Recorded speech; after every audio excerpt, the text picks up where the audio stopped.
नाज़रीन अवां खे आगाह कंदा हलूं वर्ल्ड न्यूज़ उर्दू जो ब्यूरो चीफ राजा बलोच जो चाचो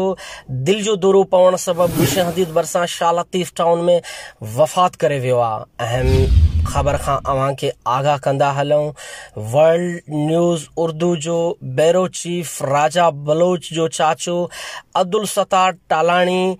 दिल जो दौरो पवण सबब गुलशन हदीद भरिसां शाह लतीफ़ टाउन में वफ़ात करे वियो आहे। नाज़रीन अवां खे अहम ख़बर खां आगाह कंदा हलूं वर्ल्ड न्यूज़ जो ब्यूरो चीफ सिंध राजा बलोच जो चाचो अब्दुल सत्तार टालाणी दिल जो दौरो पवण सबब गुलशन हदीद भरिसां शाह लतीफ़ टाउन में वफ़ात करे वियो आहे।